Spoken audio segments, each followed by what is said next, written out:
গড়েশ্বৰৰ কলবাৰীত এগৰাকী মহিলা নিৰুদ্দেশক লৈ তীব্ৰ চাঞ্চল্য। সোমবাৰে সন্ধিয়াৰ পৰা নিৰুদ্দেশ হৈ আছিল কলবাৰী গাঁৱৰ মমী ৰাজবংশী।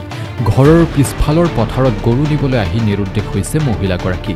মহিলাগৰাকীক ধৰ্ষণ কৰি জংঘলৰ মাজত হত্যা কৰাৰ সন্দেহ চুবুৰীয়া ৰাইজৰ। ঘটনাস্থলীত গড়েশ্বৰ আৰক্ষী উপস্থিত হৈ আৰম্ভ কৰিছে তদন্ত। আৰক্ষীয়ে সোধপোছৰ বাবে আটক কৰে এজন যুৱকক। আটকাধীন যুৱকজনৰ নাম একে গাঁৱৰে কল্যাণ ৰাজবংশী। অভিযুক্ত যুৱকজনৰ ঘৰ উত্তেজিত ৰাইজে ভাঙি লণ্ডভণ্ড কৰে।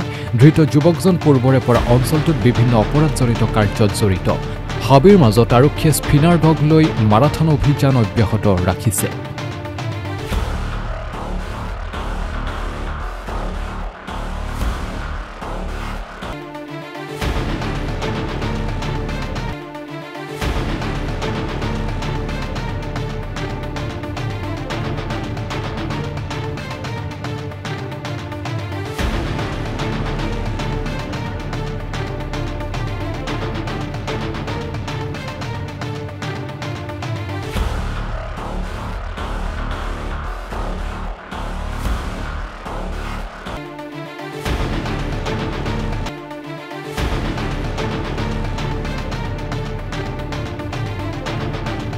গড়েশ্বৰৰ কলবাৰীত এগৰাকী মহিলা নিৰুদ্দেশক লৈ তীব্ৰ চাঞ্চল্য। সোমবাৰে সন্ধিয়াৰ পৰা নিৰুদ্দেশ হৈ আছিল কলবাৰী গাঁৱৰ মমী ৰাজবংশী। ঘৰৰ পিছফালৰ পথাৰত গৰু নিবলৈ আহি নিৰুদ্দেশ হৈছে মহিলাগৰাকী। মহিলাগৰাকীক ধৰ্ষণ কৰি জংঘলৰ মাজত হত্যা কৰাৰ সন্দেহ চুবুৰীয়া ৰাইজৰ। ঘটনাস্থলীত গড়েশ্বৰ আৰক্ষী উপস্থিত হৈ আৰম্ভ কৰিছে তদন্ত। আৰক্ষীয়ে সোধপোছৰ বাবে আটক কৰে এজন যুৱকক। আটকাধীন যুৱকজনৰ নাম একে গাঁৱৰে কল্যাণ ৰাজবংশী। অভিযুক্ত যুৱকজনৰ ঘৰ উত্তেজিত ৰাইজে ভাঙি লণ্ডভণ্ড কৰে। ধৃত যুৱকজন পূৰ্বৰে পৰা অঞ্চলটোত বিভিন্ন অপৰাধজনিত কাৰ্যত জড়িত। হাবিৰ মাজত আৰক্ষীয়ে স্পিনাৰ ডগ লৈ মাৰাথন অভিযান অব্যাহত ৰাখিছে।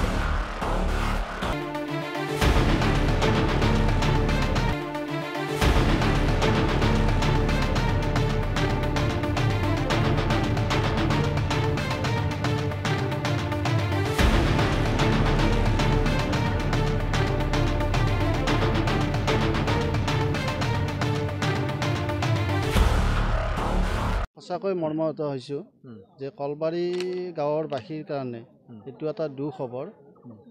যোৱাকালি যিটো মৰ্মান্তিক ঘটনা হ'ল, ইয়াৰ ওপৰত প্ৰথম অৱস্থাত ধাৰণা হৈছিলে যে এইখিনি জেগাত সঘনাই মানুহ মৃত্যু ঘটে, ছুইচাইড কৰে বা 18জনকৈ পৰিয়ালৰ মানুহ ঢুকাইছে। আমি ভাবিছিলোঁ জেগাখিনি বেয়া, নিশ্চয় কিবা ভূত প্ৰেতৰ লেঠা থাকিব পাৰে। মহিলাগৰাকী নিৰুদ্দেশ হোৱাৰ লগে লগে আমি গোটেই ৰাতিটো ধৰক আমি ইনভাৰ্টাৰ বা জেনেৰেটৰৰ দৰে লাইটৰ ব্যৱস্থা কৰি গোটেই ৰাতি চলত কৰাত আমি বিচাৰি নাপালোঁ। লগে লগে আমি সন্দেহ কৰা ল'ৰাজনে আমাৰ লগত নিশ্চয়কৈ সহযোগ কৰি আছিলে, কিন্তু আমি যেতিয়া চিআইডিৰ দৰেকৈ তদন্ত কৰি থাকিলোঁ, তেওঁ আঁতৰি ফুৰিলে। অৱশেষত তেওঁ যেতিয়া পলায়ন কৰাৰ কাৰণে চেষ্টা চলাইছিল, লগে লগে প্ৰশাসনে তেওঁক কৰায়ত্ব কৰে। বৰ্তমান তেওঁ তামোলপুৰত ৰখা হৈছে বুলি গম পাইছোঁ। আৰক্ষী জিম্মাত আছে। আৰু ঘটনাটো হ'ল, যদিও আমাৰ কুকুৰ ব্যৱস্থা কৰি তদন্ত কৰি আছে, তথাপিতো আমি ভাব হয় এইটো ব্যৱস্থাৰে হয়তো নোলাব পাৰে। আমি বাট চাই আছোঁ যে যাতে এই সন্দেহ কৰা দোষীজনক সঠিকভাৱে তদন্ত কৰি তেওঁৰ দ্বাৰাই আমাৰ ডেড বডিটো উলিয়াই দিব পাৰিলে নিশ্চয় আমাৰ আশা আকাংক্ষা পূৰণ হ'ব। এইটো ধৰক তাৰ লোভ আছে, সি সঘনাই চোৰ কৰে, গাঁৱত চোৰ সন্ত্ৰাস কৰি আহিছে আৰু বিবাহিত তিৰোতাক ধৰ্ষণৰ অপচেষ্টা কৰি থাকে। আমি সদায় এইটো চিন্তা কৰি আহিছিলোঁ এই ল'ৰাজনে আৰু ক্ষতি কৰিব পাৰে বুলি। কিন্তু আগতে ধৰক বিভিন্ন কাৰণত তেওঁ চুৰি ডকাইতি কৰি আহিছে। তামোল চোৰ, এই ভাতকেৰেলা যেতিয়া দাম থাকে 100 টকা কিলো পৰ্যন্ত ভাতকেৰেলা তেওঁ চুৰি কৰি লৈ যায়।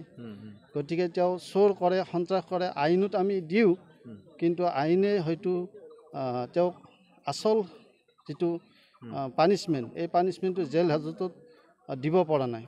কাৰণ তামোল চোৰ আৰু এই ভাতকেৰেলা চুৰিক দোষী বেছি সজাব নোৱাৰে বুলি আমাক ৰাইজক অৱগত কৰায়। কিন্তু এতিয়া দেখিলোঁ যে তেওঁ আমাৰ বিশেষকৈ বহুত ক্ষতি কৰি দিলে। য'ত আমাৰ এগৰাকী সহজ সৰল নিৰলা তেওঁ মাতৃ তেওঁৰ এটা পুত্ৰ আছে তেওঁক হত্যা কৰিলে হয়তো ধৰ্ষণ কৰিছে কাণত সোণা থকা বুলি শুনিছিলোঁ হয়তো সোণাযোৰো তেওঁ লোভ কৰিছিলে আৰু আমি সন্দেহ হয় তেওঁক ধৰ্ষণ কৰি তেওঁক হত্যা কৰি ক'ৰবাত লুকাই ৰাখিছে এইখিনি আমাৰ পৰিয়ালৰ কোন কোন আছিল বৰ্তমান স্বামী আৰু তেওঁৰ ল'ৰাটো হয় ঘৰ কোনখিনিত হয় মহিলাগৰাকী তেওঁ নগাঁৱৰে আছিলে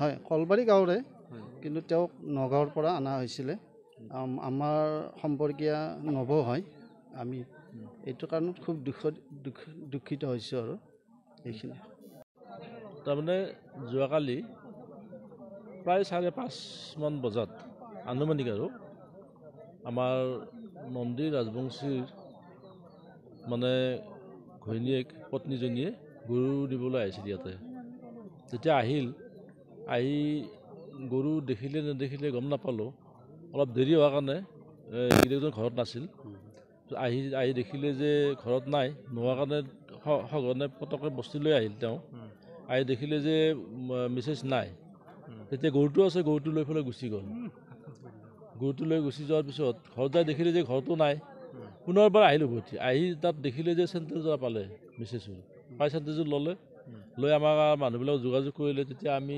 সকলো ৰাইজে আহিলোঁ আহি গোটেই বিচাৰ খোচাৰ কৰি গোটেই ৰাতিটো পাৰ কৰিলোঁ আমি কিন্তু আমি নাপাই ৰাষ্ট্ৰীয় প্ৰশাসনৰ লগত ব্যৱস্থা কৰিলোঁ যোগাযোগ কৰিলোঁ প্ৰশাসনে আহিলে তেখেতসকলে আহি আমাৰ লগত আচলতে খুবেই ভাল ব্যৱহাৰ কৰিছে বহুত চেষ্টাও কৰিছে কিন্তু এতিয়ালৈ আমি ফলৱতী হ'ব পৰা নাই এজনক সন্দেহযুক্তভাৱে আটক কৰা হৈছে কল্যাণ ৰাজবংশী গাঁৱৰে সন্দেহযুক্তভাৱে তেখেতক মানে আটক কৰা হৈছে এতিয়া ব্যক্তিগত শত্ৰুতা একো নাই চোৱা মহিলাজনী একেবাৰে খুব নৰ্মেল গাঁওখনৰ বোধহয় এতিয়াও পৰিয়াল গোটেই চিনি নাপায় এনেকুৱা ধৰণৰ এতিয়া আপোনালোকৰ কি সন্দেহ হয় এতিয়া আমাৰ সন্দেহ আমাৰ যিজনক আমি কৰায়ত্ব কৰি ৰখা গৈছে প্ৰশাসনৰ থ্ৰুদি তেওঁৰ ওপৰতে আমাৰ সন্দেহ এটা আছে কিন্তু ডাইৰেক্টলি নহয় এইটো মাৰি পেলাব বুলি সন্দেহ এতিয়া আমি যিটো পৰ্যায় পালোঁ ইয়াতে তেজৰ চেকুৰা পালোঁ চুলি তুলি আমি পালোঁ ইয়াতে আমি এতিয়ালৈকে বিচাৰি যে পোৱা নাই সেই হিচাপে আমি ধাৰণা কৰিছোঁ নিশ্চয় মৃত্যু হৈছে এতিয়া সঠিক কথাটো ক'ব পৰা হোৱা নাই এতিয়া পুলিচ প্ৰশাসনেতো কুকুৰৰ ব্যৱস্থা কৰিছে এইখিনিতো এতিয়ালৈ ফলৱতী হ'ব পৰা নাই গতিকে কি পৰ্যায়ে আমি গম নাপাওঁ এতিয়া কিন্তু গুৰেশ্বৰ থানা বা সপুৰ থানাই আমাক আটাইখিনি মানে সহযোগ কৰিছে তেখেতসকলে প্ৰশাসনৰ ফালৰ পৰা কি ৰহস্য থাকিব পাৰে ইয়াৰ এতিয়া আমাৰ ৰহস্য মানে আমাৰ এটা ধাৰণা হৈছে যে মানে এইটো আপোনাৰ ধৰ্ষণৰ এটা চিন্তা চৰা লৈ পেলাই হয়তো কিবা এটা বিজুতি ঘটাৰ কাৰণে তাৰপিছত হয়তো মাৰাৰ কাৰণে এই প্ৰচেছটো ল'ব লগা বাধ্য হ'ল কিজানি তেওঁ আমাৰ ধাৰণা হৈছে তেনেকুৱা কিন্তু কিমান দূৰ সত্য এইটো আমি যিহেতু এতিয়ালৈকে বাস্তৱত অহা নাই সেইটো আমি সঠিক ক'ব নোৱাৰোঁ তাত ধাৰণাহে আমাৰ গতিকে এইখিনিৰ ওপৰতে আমি এতিয়াও প্ৰশাসনৰ প্ৰচেষ্টা এৰা নাই চলাই আছে আৰু যদি পায় ৰাইজো আছে আটাইখিনি ৰাইজ আছে আমাৰ অঞ্চলৰ গোটেইখিনি ৰাইজো আছে যোগাযোগ কৰি আছে আটাইখিনি আছে সহযোগিতা কৰি যদি পায় তেওঁ তেতিয়াহ'লে আমি যিজন মানে উপযুক্ত দোষী তেওঁ উপযুক্ত শাস্তি দিয়াৰ কাৰণে আমি প্ৰশাসনক আমাৰ ৰাইজৰ তৰফৰ পৰা আমি অনুৰোধ জনাইছোঁ।